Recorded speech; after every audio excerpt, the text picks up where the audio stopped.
Previous cues क्या है। तो आज का प्रीवियस क्यूज 64वीं यूपीएससी से है और भूगोल और राज व्यवस्था से है।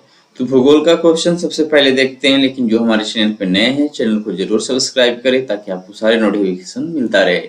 इसके साथ ही साथ आप मेंबरशिप प्लान भी जनरल लीडो का ले सकते हैं। तो आइए देखते हैं पहला क्वेश्चन क्या है। तो पहला क्वेश्चन देखिए यहाँ पे है, निम्न में से कौन सा एक स्थलरूद्ध देश है?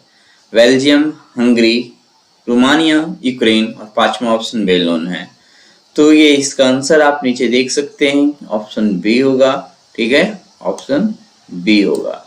ठीक है, इसमें हम देखते हैं वह देश जिसकी सभी सीमाएं केवल स्थल से घिरी हो तथा उसकी समुद्र, सागर अथवा महासागर आदि से प्रत्यक्ष पहुंच न हो, उसे स्थलरूद्ध देश कहते हैं।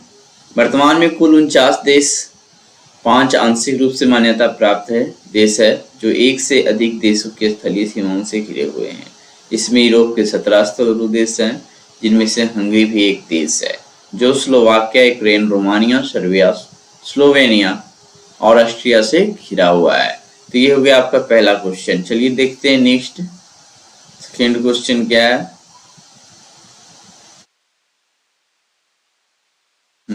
सेकेंड क्वेश्चन देखते हैं, निम्न में से कौन सा द्वीप क्षेत्रफल में सबसे बड़ा है? Borneo, great Britain, Madagascar, Sumatra. उपरोक्त में से कोई नहीं, उपरोक्त में से एक से अधिक है ना। तो ये होगा कि निम्न में से कौन सा द्वीप क्षेत्रफल में सबसे बड़ा है, तो हो जाएगा आंसर बोर्नियो, ऑप्शन ए। नीचे देख सकते हैं दिए गए विकल्प में क्षेत्रफल के अनुसार शीर्ष 4 बड़े द्वीपों का क्रम इस प्रकार है। ठीक है, तो यहाँ पे देख सकते हैं सबसे अधिक किसका है, कितना पढ़ सकते हैं इसको देख लीजिए, 7,43,330 वर्ग किलोमीटर। ये हो गया बोर्नियो का।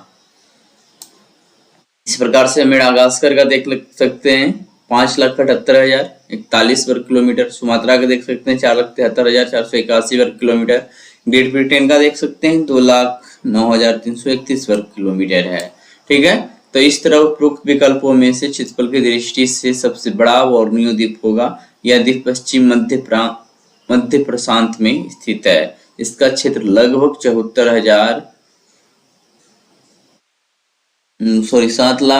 7,43,330 ऊपर तो हम देख लिए ना किलोमीटर है। जबकि दुनिया का सबसे बड़ा क्षेत्रफल वाला द्वीप की बात किया जाए तो वो ग्रीनलैंड है। तो ये ऑप्शन बेस्ड हो गया कि यहाँ पे जो ऑप्शन है उसमें सबसे बड़ा बोर्नियो है। ठीक है, ये देखते हैं जिसका कुल क्षेत्रफल जो है देख सकते हैं 21,66,086 वर्ग किलोमीटर है।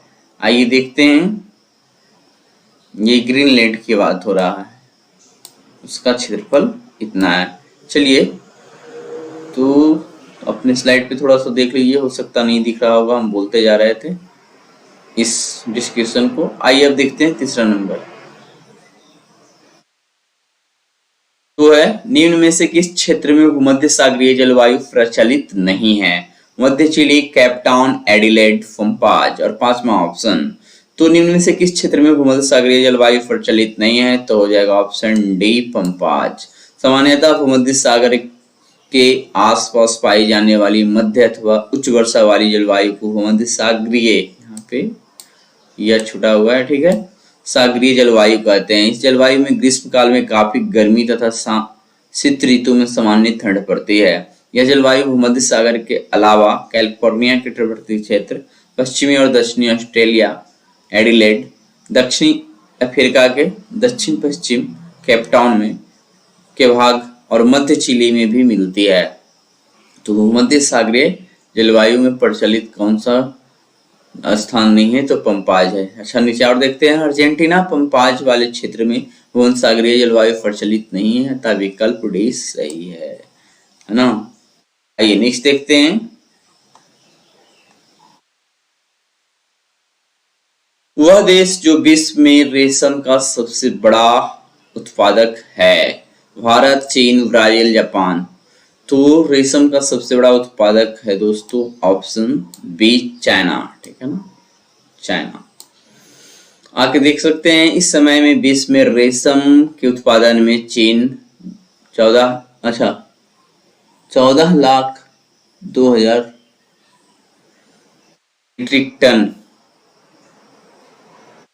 कहीं दाई सिकड़ा हजार, 10,000, लाख, ठीक है, 1,42,000, सॉरी, 1,42,000 मीट्रिक टन का पहला स्थान आता है, ये इतना उत्पादन करता है। और भारत क्या है, यहाँ पे देख सकते हैं 31,906 मीट्रिक टन का दूसरा स्थान है। भारत में ईरी, मूंगा तथा मलबरी तथा टसर चारों प्रकार का, ध्यान देना है, ईरी, मूंगा, मलबरी, टसर चारों प्रकार के रेशम का उत्पादन करता है भारत।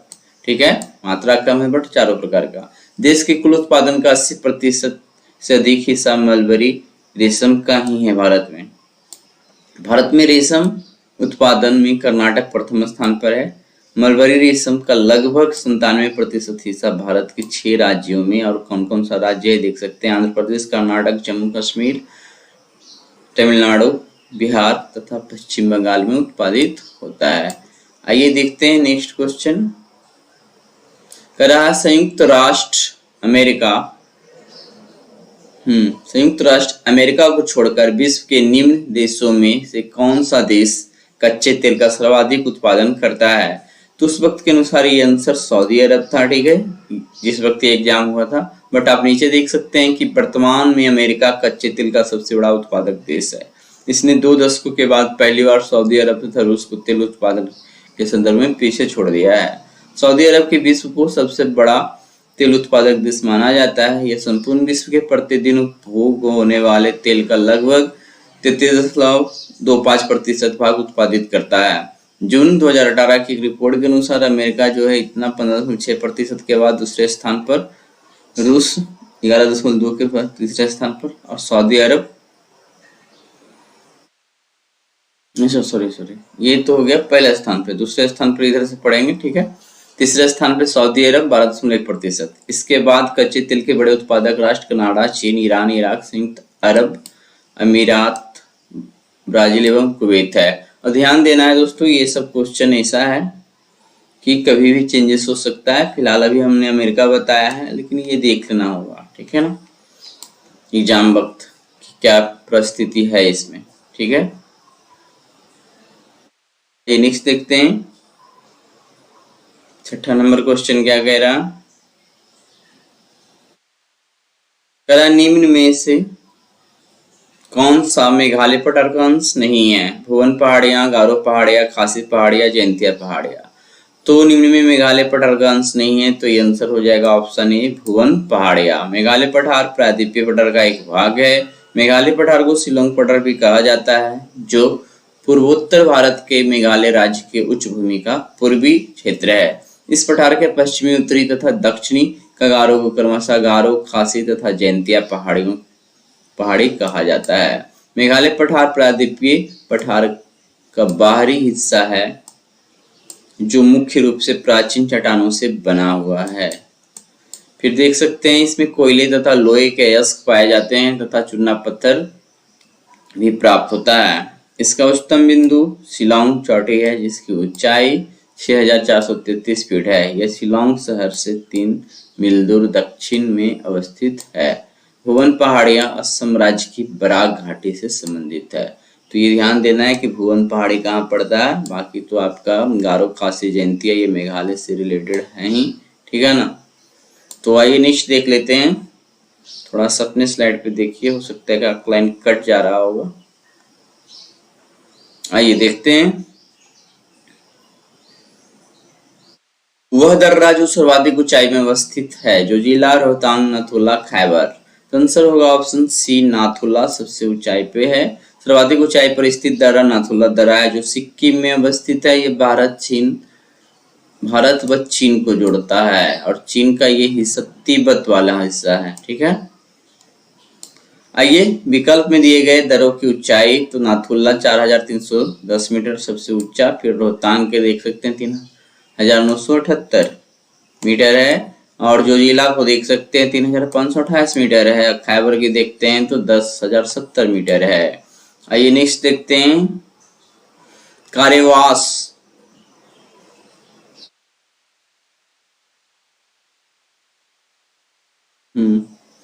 आइए देखते हैं, कारेवास मृत्तिका जो जाफरान केसर का एक स्थानीय प्रकार है, उसका उत्पादन के लिए उपयोगी पाई जाती है। ये कहाँ है? कश्मीर हिमालय में, नेपाल हिमालय में, गढ़वाल हिमालय में, पूर्वी हिमालय में। तो ये कारेवास मृत्तिका जो है कश्मीर हिमालय में पड़ता है।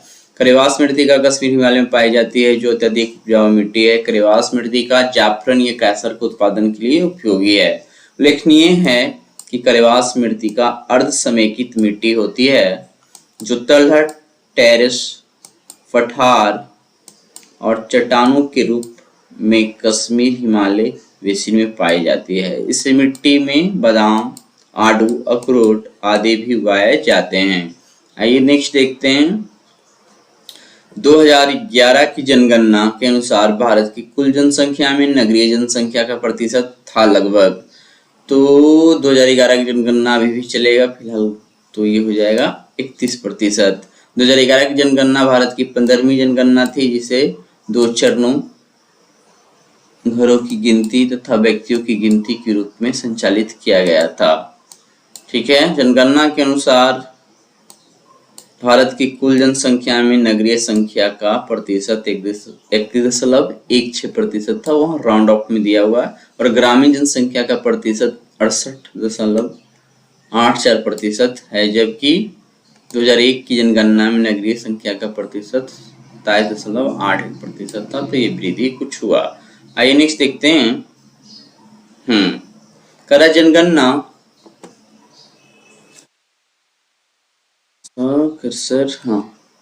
करा जनगणना 2011 के अनुसार भारत में महिला साक्षरता दर थी।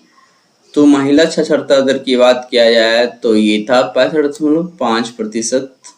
2011 की जनगणना के अंतिम आंकड़ों की साक्षरता दर 74% है, जिनमें महिला साक्षरता दर 65.46, यहाँ भी राउंड ऑफ करके लिख दिया गया है, तथा पुरुष साक्षरता जो है वो 82.12% है। केरल में महिला साक्षरता सर्वाधिक 92%, जबकि बिहार में महिला साक्षरता का दर सबसे कम 51.3% है। आइए देखते हैं नेक्स्ट क्वेश्चन क्या है। करा भारत के निम्न राज्यों में से किसे चीनी का कटोरा कहा जाता है? उत्तर प्रदेश, महाराष्ट्र, बिहार, हरियाणा। तो आंसर हो जाएगा ऑप्शन ए, उत्तर प्रदेश। करा उत्तर प्रदेश चीनी उत्पादन में भारत में प्रथम स्थान पर है। उत्तर प्रदेश में सर्वाधिक गन्ने का उत्पादन भी किया जाता है। यही कारण है कि उत्तर प्रदेश को भारत के चीनी का कटोरा कहा जाता है। यहाँ के 21 लाख हेक्टेयर भूमि पर गन्ने का उत्पादन किया जाता है, जिसे औसतन 133.3 मिलियन टन 2018 में ये गन्ना उत्पादित हुआ था। उस वक्त का ये डेटा, जो देश के कुल गन्ना उत्पादन को 39% है। भारत में गन्ना उत्पादन के अंतर्गत सर्वाधिक क्षेत्रफल उत्तर प्रदेश में है। अभी भी गन्ना ही है उत्पादन में, उत्तर प्रदेश ही आगे। हाँ, 21 लाख हेक्टेयर से अधिक है। गंगा नदी की उपस्थिति के कारण उत्तर प्रदेश के मैदान में जल का अभाव नहीं है, जिससे यहाँ गन्ने का व्यापक स्तर पर उत्पादन होता है। मेरठ, बरेली, मुजफ्फरपुर नगर, सहारनपुर, बुलंदशहर आदि जिले के गन्ना उत्पादन के लिए प्रसिद्ध है। काफी समय से क्यूबा को विश्व का चीनी का कटोरा कहा जाता था, परंतु अब ब्राजील के चीनी के उत्पादन में कमी होने के कारण ये दूसरे स्थान पर खिसक गया है क्यूबा। ठीक है ना। आइए नेक्स्ट देखते हैं।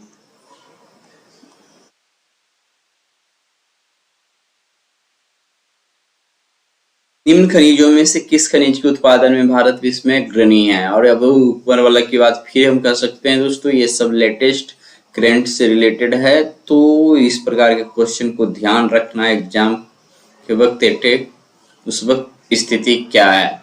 ठीक है ना। निम्न खनिजों में से किस खनिज के उत्पादन भारत विश्व में अग्रणी है? तो ये चादरी आवरक में। ठीक है। करय खनन उद्योग भारत की एक प्रमुख आर्थिक गतिविधि है, जिसका देश की अर्थव्यवस्था में व्यापक योगदान है। विश्व में भारत अवरक के उत्पादन में प्रथम स्थान पर है। बट अभी कुछ समय के पहले देखिएगा तो उसमें सिर्फ अब चादरी अवरक की बात तो नहीं किया है, लेकिन सिर्फ अवरक की बात करता है तो वहां पे चाइना को बताया जाता है कि वो प्रथम स्थान पे है। ठीक है। तो सिर्फ अवरक की बात आए तो चाइना ही प्रथम स्थान पे है, और चादरी अवरक की बात करें, सीट मैका की बात करें तो उसमें भारत प्रथम है, विश्व का अग्रणी उत्पादक देश है। और भारत में सर्वाधिक अवरक उत्पादन कहाँ कहाँ होता है? आंध्र प्रदेश, राजस्थान, झारखंड में किया जाता है। लौह अयस्क के संबंध में भारत तीसरा सबसे बड़ा उत्पादक तथा बॉक्साइट उत्पादन में विश्व का 5वां सबसे बड़ा उत्पादक देश है। हालांकि भारत में खनन उद्योग की मानव अधिकार उल्लंघन तथा पर्यावरण प्रदूषण के आधार पर आलोचना की जाती है। चलिए देखते हैं नेक्स्ट। अब थोड़ा राज व्यवस्था से देखेंगे। भूगोल जो भी था लगभग खत्म हो गया। 10-12 क्वेश्चन देख लेते हैं राज व्यवस्था में क्या क्या आया था 64वें यूपीएससी में। तो आइए देखते हैं। सर्वोच्च न्यायालय का न्यायाधीश अपने पद से त्याग पत्र किसको लिख कर दे सकता है? तो सर्वोच्च न्यायालय का न्यायाधीश अपने पद से त्याग पत्र किसको दे सकता है? तो आप देख सकते हैं ऑप्शन ए हो जाएगा राष्ट्रपति। ठीक है ना। नीचे डिस्क्रिप्शन भी देख ही लेते हैं। सर्वोच्च न्यायालय का न्यायाधीश अपने पद से त्याग पत्र राष्ट्रपति को लिखित रूप से में देकर कार्यभार से मुक्त हो सकता है। सर्वोच्च न्यायालय के न्यायाधीशों के कार्यकाल के संबंध में अनुच्छेद 124(2) के अंतर्गत अन्य प्रावधानों में से एक प्रावधान यह भी है कि वह राष्ट्रपति को अपने पद से लिखित त्यागपत्र दे सकता है। भारतीय संविधान का यह अनुच्छेद सुप्रीम कोर्ट के मुख्य न्यायाधीश पर भी लागू होता है। ठीक है, वो भी राष्ट्रपति को ही त्यागपत्र देगा। आइए देखते हैं पिछड़ी जाति के जाति आयोग के प्रथम सभापति कौन थे? जगजीवन राव, काका साहब कालेकर, बी.डी. शर्मा, बी.आर. अम्बेडकर। तो आंसर हो जाएगा ऑप्शन बी काका साहब कालेकर। भारतीय संविधान के अनुच्छेद 340 में पिछड़ी जाति के आयोग के गठन का प्रावधान किया गया है। इसी के अनुसार काका साहब कालेकर की अध्यक्षता में प्रथम पिछड़ी जाति आयोग का गठन 24 जनवरी 1953 को हुआ था। इससे पहले पिछड़ा वर्ग आयोग 1955 अथवा काका साहेब कालेकर इससे पहला पिछड़ा वर्ग आयोग 1955 अथवा काका साहेब कालेकर आयोग भी कहा जाता है। आइए देखते हैं नेक्स्ट क्वेश्चन।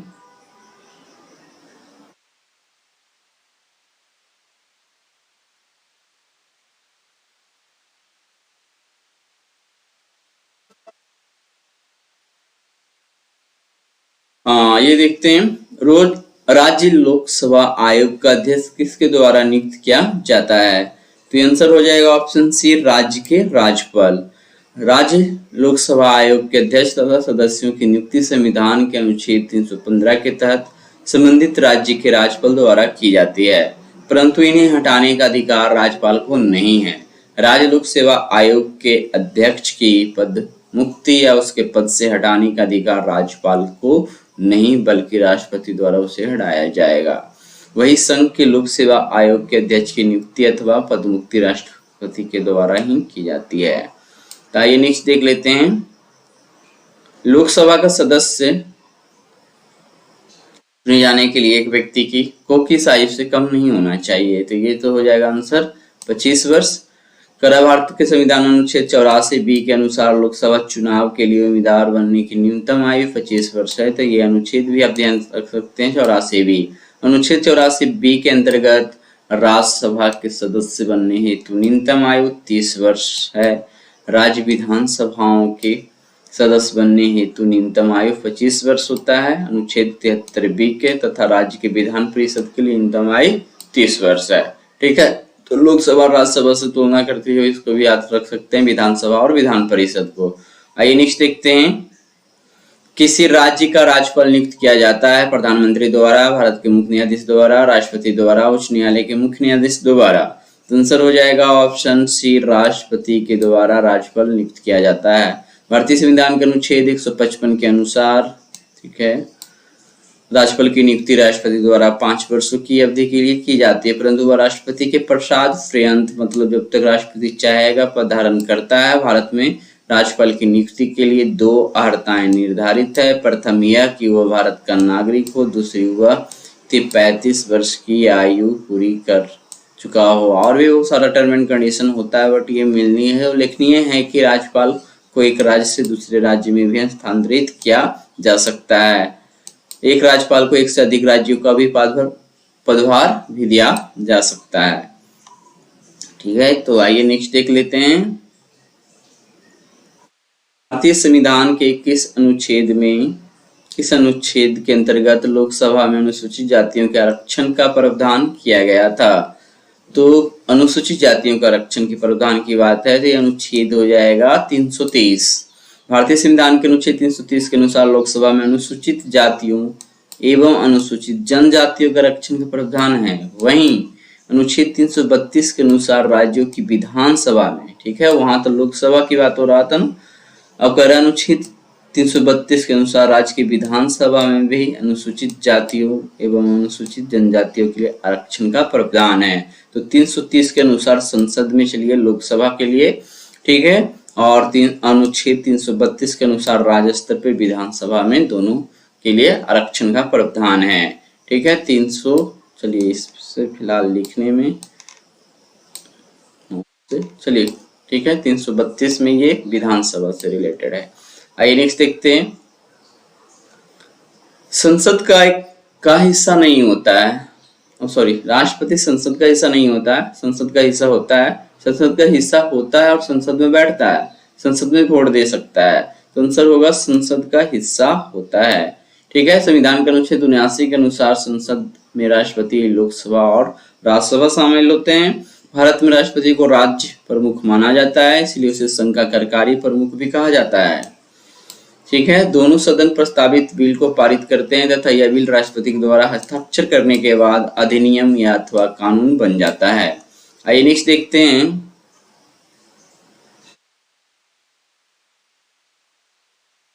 निम्न में से कौन सा अनुच्छेद पंचायत के गठन के लिए राज्य सरकारों को निर्देश देता है? अनुच्छेद 33, अनुच्छेद 40, अनुच्छेद 48, अनुच्छेद 50। उपयुक्त में से कोई नहीं, उपयुक्त में से एक से अधिक, तो आंसर हो जाएगा ऑप्शन बी, अनुच्छेद 40। भारतीय संविधान का अनुच्छेद 40 के अंतर्गत राजनीति निर्देशक तत्व के अनुसार पंचायतों के गठन के लिए राज्य सरकारों को निर्देश देता है। इस अनुच्छेद के अनुसार राज्य ग्राम पंचायतों का गठन करेंगे तथा उन्हें इस प्रकार शक्तियां प्रदान करेंगे जिनके माध्यम से ग्राम पंचायतें स्वशासन की इकाई के रूप में काम कर सकेंगे। तो है निम्न में से कौन सा अनुच्छेद पंचायत के गठन के लिए राज्य सरकारों को निर्देश देता है? तो अनुच्छेद 40 में। ठीक है, आइए नेक्स्ट देखते हैं। निम्न में से किस वर्ष सरकारी आयोग जिन्हें केंद्र राज्य संबंधों में परिवर्तन की संस्कृति का अधिकार दिया गया था ने अपना प्रतिवेदन जमा किया था? तो ये आंसर हो जाएगा ऑप्शन डी, 1987 में ये हुआ था। तो सरकारी आयोग का गठन केंद्र राज्य संबंधों पर सुझाव देने के लिए जून 1983 में रणजीत सिंह सरकारिया के नेतृत्व में भारत सरकार द्वारा किया गया था। आगे है कि आयोग के अन्य सदस्यों में श्री वी सुब्रमण्यम, कैबिनेट सचिव डॉक्टर SR सेन, रामा सुब्रमण्यम शामिल थे। आयोग ने अनेक अध्ययनों, सूचनाओं, चर्चाओं के बाद 1600 पृष्ठों की विस्तृत रिपोर्ट 27 अक्टूबर 1987 में प्रस्तुत की थी। ठीक है, तो कब प्रस्तुत की थी, प्रतिवेदन कब जमा किया था सरकारी आयोग ने? तो आंसर हो जाएगा ऑप्शन डी, 1987। आइए देख लेते हैं। आजादी के बाद भाषा के आधार पर भारत के राज्यों का पुनर्गठन किस वर्ष किया गया? तो ये आंसर होना चाहिए 1956, ऑप्शन सी। आइए, राज्य पुनर्गठन अधिनियम 1956 में भारत की स्वतंत्रता के बाद देश के राज्यों एवं क्षेत्रों को भाषाई आधार पर पुनर्गठित करने हेतु एक महत्वपूर्ण सुधार हुआ था। करा राज्य पुनर्गठन अधिनियम जुलाई 1956 में इसमें पारित किया गया। इसके अनुसार भारत में भाषा के आधार पर 14 राज्य और 5 संघ राज्यों का निर्माण उस वक्त किया गया था। ठीक है, यद्यपि वर्ष 1956 में भारत के राज्य की सीमाओं में अतिरिक्त परिवर्तन किए गए। भाषाई आधार पर बनने वाले पहला राज्य आंध्र प्रदेश था, ये ध्यान देना है। आइए नेक्स्ट देखते हैं। किस वर्ष झारखंड राज्य अस्तित्व में आया? तो ये आंसर होगा ऑप्शन सी, 2000 ईस्वी में। झारखंड पूर्वी भारत का एक हिस्सा है जिसे 15 नवंबर 2000 को बिहार के दक्षिणी हिस्सों का विभाजन कर झारखंड को एक नया राज्य बनाया गया। झारखंड राज्य की सीमाएं 5 राज्य बिहार, उत्तर प्रदेश, छत्तीसगढ़, उड़ीसा और पश्चिम बंगाल से लगती है। झारखंड की राजधानी रांची है तथा दुमका इसकी उप राजधानी है। झारखंड का अधिकांश हिस्सा छोटा नागपुर पठार पर विस्तृत है। आइए नेक्स्ट देखते हैं। निम्न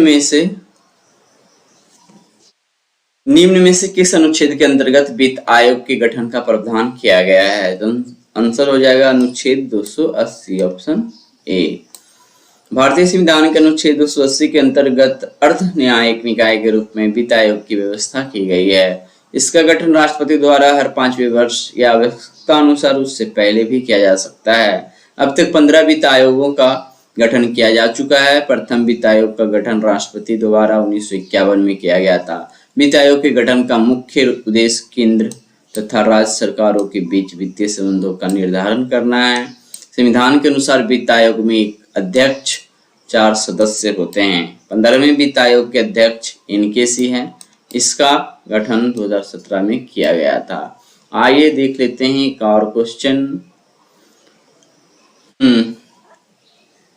भारत का महान्यायवादी किसके द्वारा नियुक्त किया जाता है? तो आंसर होगा भारत के राष्ट्रपति के द्वारा। आइए देख लेते हैं। संविधान के अनुच्छेद 76 के अनुसार भारत में महान्यायवादी पद की व्यवस्था की गई है। महान्यायवादी भारत सरकार का मुख्य विधि सलाहकार होता है। इसकी नियुक्ति राष्ट्रपति के द्वारा की जाती है तथा राष्ट्रपति के पश्चात पर्यंत अपना पद धारण करता है। वर्तमान में भारत के महान्यायवादी के वेणुगोपाल, तो ये हम फिलहाल नहीं देख पाए कि अभी कौन है, ठीक है ना। महान्यायवादी के केंद्र सरकार की ओर से सभी वादों, अपीलों, कार्यवाही हेतु उच्चतम न्यायालय में उपस्थित होता है। महान्यायवादी सरकारी सेवक नहीं होता है, अतः निजी विधिक कार्य करने की छूट होती है। ठीक है, अभी वर्तमान में यदि बोल दिए ठीक है, लेकिन यही होंगे तो ठीक है।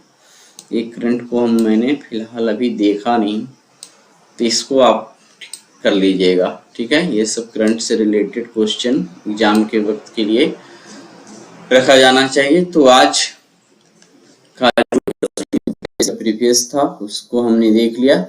अब मिलेंगे 65वीं और 66वीं को लेकर, ठीक है। 66वीं का भी क्वेश्चन टाइप कर लिए तो उसको भी लेकर आएंगे। कैंसिल वाले का है लेकिन क्वेश्चन तो उसमें है ना, उसको देख लेंगे, ठीक है। तो चलिए आज के वीडियो में इतना ही, मिलते हैं अगले वीडियो में, तब तक के लिए नमस्कार।